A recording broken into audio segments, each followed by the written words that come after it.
Assalamualaikum. My name is Muhammad Ali Raza and welcome to my YouTube channel First Year Second Year Chemistry. Today I will discuss about nitration of benzene, 9th chapter, Second Year Chemistry. It is very important topic of 9th chapter. So let's start. First point क्या है जी, nitration जो कि हमारा main objective है इस video का, ठीक है। तो फर्स्ट पॉइंट जो के रिलेटिव हम देखेंगे वो क्या है जी, डेफिनेशन। नाइट्रेशन है क्या?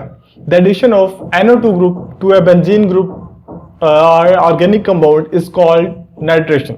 मतलब बेंजीन में या किसी भी ऑर्गेनिक कंपाउंड में NO2 ग्रुप को इंट्रोड्यूस करवाना उसे कहते हैं नाइट्रेशन। अब ये मैंने वर्ड यूज किया है एडिशन ऑफ NO2 ग्रुप। अब अगर NO2 ग्रुप को इंट्रोड्यूस करवाना है तो वहां से बेंजीन से एक हाइड्रोजन को हमें निकालना पड़ेगा, ठीक है। उसकी जगह हम इसको रिप्लेस करवाएंगे। तो इसका मतलब क्या है कि एडिशन रिएक्शन होने के साथ साथ ये सब्स्टिट्यूशन एक्शन भी है। वो किस तरह, वो हम आगे जाके वीडियो में देखेंगे। अब नेक्स्ट पॉइंट है जी रिएक्शन। किसका रिएक्शन क्या है? इसका जो रिएक्शन है नाइट्रेशन का वो ये है कि बेंजीन रिएक्ट करती है with 1:1 nitric acid and sulphuric acid. 1:1 का मतलब क्या है कि 1 मोल नाइट्रिक एसिड और 1 मोल सल्फ्यूरिक एसिड, ठीक है। तो ये रिएक्ट करती है एट 50 to 55 डिग्री सेंटीग्रेड। तो ये क्या है, फिर NO2 ग्रुप क्या इंट्रोड्यूस हो जाता है बेंजीन में। तो इसका जो नेम है नाइट्रोबेंजीन और साथ में वाटर हासिल होता है। अब ये तो है हमें सरफेस पर मतलब नजर आ रहा है कि ये रिएक्शन हो रहा है। वो कहते हैं इसका बैकड्रॉप क्या है, इसका मैकेनिज्म क्या है। वो मैकेनिज्म हम देखते हैं कि मैकेनिज्म मतलब इसके डीप इसके बैक पर क्या प्रोसेस चल रहा है। इसका जो मैकेनिज्म है ना वो हम देखते हैं। अच्छा, मैकेनिज्म से पहले ना मैं आपको एक बात बता दूं कि जो बेंजीन की हैलोजिनेशन है, इसकी इलेक्ट्रोफिलिक सब्स्टिट्यूशन रिएक्शन है, उसका जो मैकेनिज्म है आगे आएंगे टॉपिक सल्फोनेशन और इसके बाद क्या कहते हैं नाइट्रेशन भी। इन सब का जो मैकेनिज्म है ना वो सेम है, ठीक है।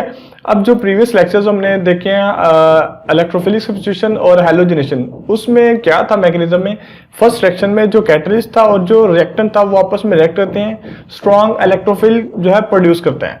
फिर वो स्ट्रॉन्ग इलेक्ट्रोफिल रिएक्ट करता है बेंजीन के साथ। फिर जो हमारे पास जो प्रोडक्ट आता है वो रिएक्ट करता है बेस के साथ, ठीक है, जो हमें फर्स्ट रिएक्शन से हासिल होती है या न्यूक्लियोफिल।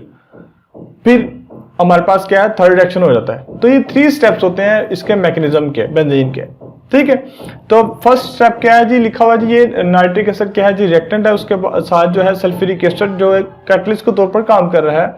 तो हमारे पास क्या आता है, एक NO2 प्लस आता है जो कि स्ट्रॉन्ग इलेक्ट्रोफिल है। इसके अलावा HSO4 नेगेटिव है, ये क्या है, न्यूक्लियोफिल है या बेस है, और साथ में वाटर। अब ये तो है फर्स्ट स्टेप। अब मैंने जैसे बताया कि स्ट्रॉन्ग इलेक्ट्रोफिल रिएक्ट करता है सेकंड स्टेप में, वो हम देखते हैं। ये स्ट्रॉन्ग इलेक्ट्रोफिल है NO2 प्लस। इलेक्ट्रोफिल क्या होता है, इलेक्ट्रोफिल होता है इलेक्ट्रॉन एक्सेप्टर या इलेक्ट्रॉन लवर, जिसको इलेक्ट्रॉन की जरूरत होती है या जिस पर पॉजिटिव चार्ज होता है, ठीक है। अब ये NO2 पॉजिटिव जो है ना बेंजीन के साथ रिएक्ट करता है। अब इस पर पॉजिटिव चार्ज, इसको एक इलेक्ट्रॉन चाहिए। अब वो क्या करेगा, ये जो इलेक्ट्रॉन है, ये रेड जो मैंने शो करवाया, ये इलेक्ट्रॉन ले लेगा। तो ये क्या है, इधर पॉजिटिव चार्ज होता है, लेकिन जब इसको इलेक्ट्रॉन मिल गया, इसकी प्यास बुझ गई, तो इधर क्या है, इस पर पॉजिटिव चार्ज नहीं है, ठीक है। अब इधर क्या है, डबल बॉन्ड नहीं है, क्योंकि वो इलेक्ट्रॉन हमने NO2 को दे दिया, ठीक है।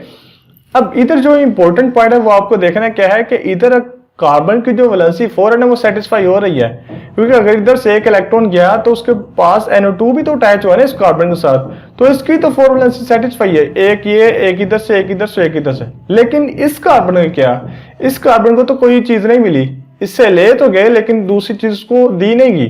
तो अब इसको क्या है, 3 इलेक्ट्रॉन्स तो मिल रहे हैं, एक इधर से, एक इधर से और एक इधर से। तो इसकी वैलेंसी 4 है, तो इसलिए एक इलेक्ट्रॉन इसको मजीद चाहिए, तो इसलिए क्या है, पॉजिटिव लगाएगा कि इधर एक इलेक्ट्रॉन की जरूरत है, ठीक है, और साथ में वाटर। अब इसी प्रोडक्ट को फर्दर कैरी करते हैं। अब ये जो है ना, इसी को मैंने सिंपल फॉर्म में लिखा है, ये रिएक्ट करता है बेस के साथ, HSO4 नेगेटिव के साथ।